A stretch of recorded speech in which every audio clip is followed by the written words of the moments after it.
Richie, what's that record we used to play on the radio all the time? It sold over 1 million copies. Ella Fitzgerald and the Ink Spots, Into Each Life. Some Rain Must Fall. Rain Must Yes, Fall. that was a fabulous record. Well, that applies to what I've got going around in my alleged mind, my reputed mind right now. The fact that, they say that every cloud has a silver lining. Sometimes yes, sometimes no.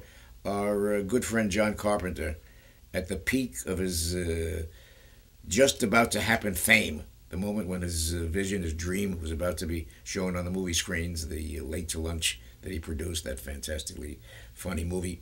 What happens? He gets hit by a car. Funniest thing happened to me. Take a little look at me. Yesterday I was so blue, I was bluer than a man should be. But now look at me, I'm singing a song all the livelong day. Here is what happened to me. Hear me cheerfully say, I've got the funniest feeling. It was all just so. She got me walking on the tip of my toes and my hands on the side of my head. All of the troubles of the mended. She's my needle and thread. She's got me walking on the tip of my toes and my hands on the side of my head. John was in a very bad car accident. It wasn't really a car accident. A car had hit him very hard. To show you the strength of the person, he survived it.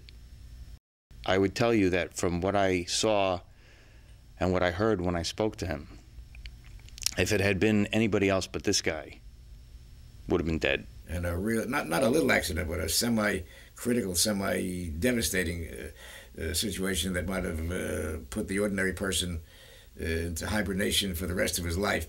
I was taking care of his father, and his father came to me with this most distressing news that his only son, John, was struck by a car. He and his mom would not leave his side. He was in the intensive care unit on life support.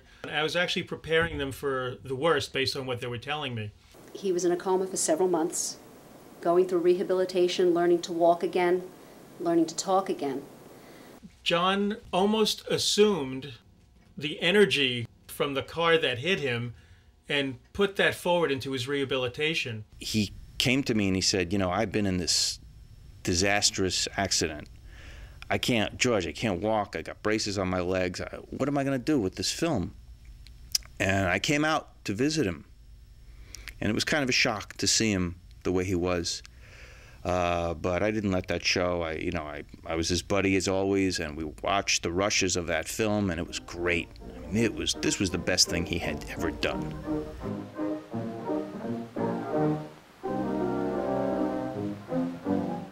Because he knows how to make comedy. He knows the timing, he knows the direction, he knows how to put the music to it. It's not just recreating the style.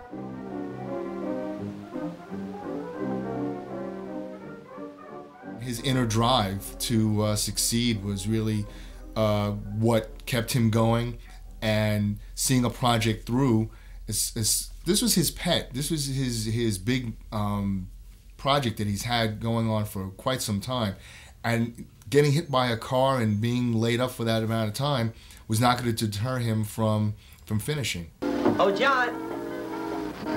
There's nothing the matter with you. I just spoke to the doctor on the phone. He said all you need is to get out and have a little fun in the sun. When I first met him, he had braces on his legs. He was using a walker, partially in a wheelchair, but never did he lose his wonderful attitude. If you've ever seen King Kong, Fay Wray asks Robert Armstrong, oh, where are we going? and Armstrong just goes nuts and goes, "It's fame and adventure and a long trip and it starts tomorrow," and you can see she's just kind of bowled over in her seat. And John Carpenter is a lot like that. He, except Robert Armstrong is an actor and John is real. John, sit right down. Oh, thank you. How are you? I'll have a whiskey. Up. Cancel that order, garçon. I'll have a whiskey. No, you won't have a whiskey. It's bad for your thyroid. Besides, you're a growing boy. Oh, a little Whiskey's not going to be too bad. It'll turn out picking you down as I pick you out of the sewer. Come on, give me a whiskey. No whiskey, no drinking for you. The boy will have a Shirley Temple. Whiskey is very bad for you. You shouldn't have those things. Well, you shouldn't drink either. Give him a Shirley Temple, No, he's a Shirley Temple. He likes her better than I do. Oh. They don't have any Rita Hayworths, do they? What are you going to have? I'll have a whiskey.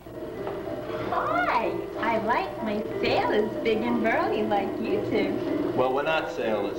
As a matter of fact, up until yesterday, I thought the Andrea Doria was a sports car. Hampton. Let the girl elaborate. We may be in the market for what she's trying to sell. Oh, maybe she's having a white sale. No, I doubt it would be white. John was out of commission for months. I mean, literally, he almost died. And that he was really announcing that he was back.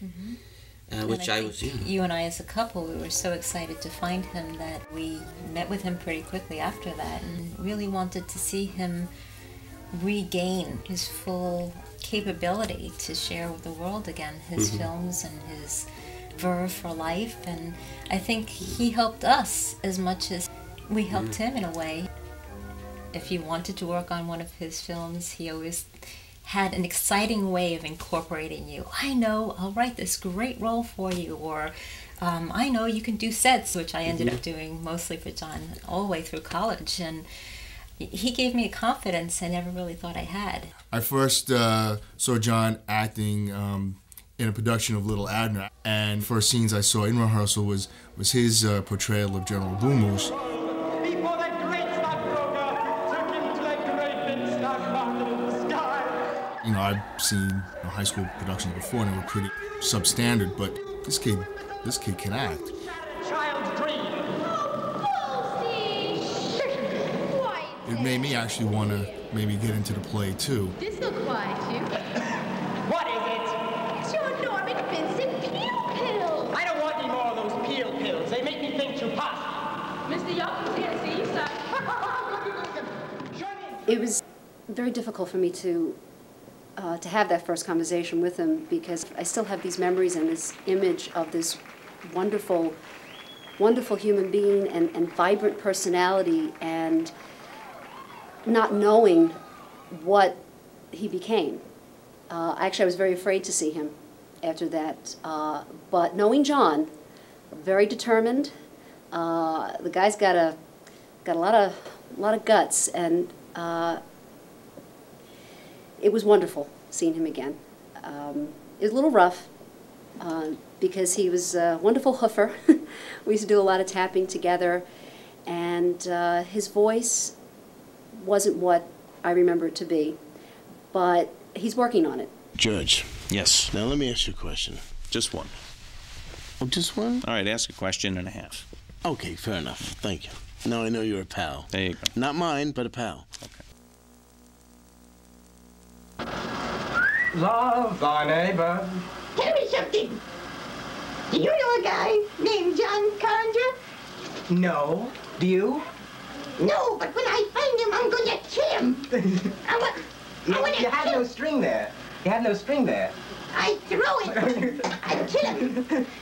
The strength that is in his spirit or whatever drives him to do everything he does was also one of the things that I think saved his life. But it's just wonderful how inspiring it is to see somebody come back the way John has and still be enthusiastic for life, the great spiritual quality. He came back. He came back from what they might consider a sad ending. And as you know, the film was seen and celebrated, and it's a lesson to people. There's no such thing as all-time horrible ongoing disability. If you got the will and the motivation, you can see it through. And John Carpenter, as a filmmaker and as a motivator, is a good example of what I'm saying. He's truly a beacon of light. He is the living example of falling into a bucket of excrement and come out smelling like a rose. How I felt.